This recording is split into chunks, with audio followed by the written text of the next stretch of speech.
Good afternoon. Mystery solved 43 years after a rapist and killer escaped from an Ohio prison. U.S. Marshals now know what happened to him.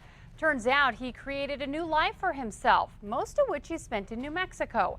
As Cheyenne Cope reports, Shirley Campbell was one of the most dangerous escapees in the U.S., but his alter ego, Edward David, was a man who blended in so well in New Mexico, the state hired him. It's a question that's haunted people in Ohio for decades. What happened to Shirley Campbell? Now, 43 years after his escape, a cold case unit created by U.S. Marshals in Ohio finally has the answer. We started looking at a lot of the old Ohio escapee cases, and this is the one that we were looking at. Back in 1958, Campbell was a 20-year-old orderly at a hospital near Cincinnati when he sexually assaulted a 19-year-old nursing student in an elevator, then threw her off the roof of the 5-story building.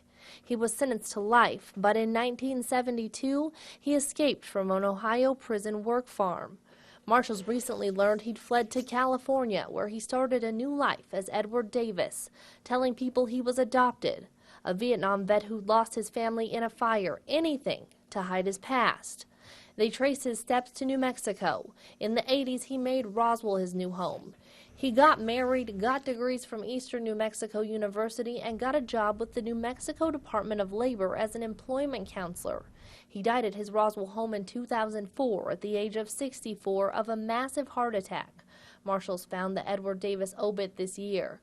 Marshals say his wife had no idea about her late husband's past. But to the best of our knowledge, and again, it's our knowledge, none of these individuals knew his true identity. And when we called her today, she told us the same thing. She knew nothing. This was the Roswell address listed on Campbell's driver's license, but when we talked to neighbors and the landlord, they said they had never seen him. That was Cheyenne Cope reporting. Now, we contacted the New Mexico Department of Workforce Solutions, which used to be the Department of Labor, to ask how they hired a fugitive with a fake name. We have not heard back. Now, U.S. Marshals are now looking to see if Shirley Campbell, otherwise known as Edward Davis, is linked to unsolved crimes during his time on the run in California and New Mexico.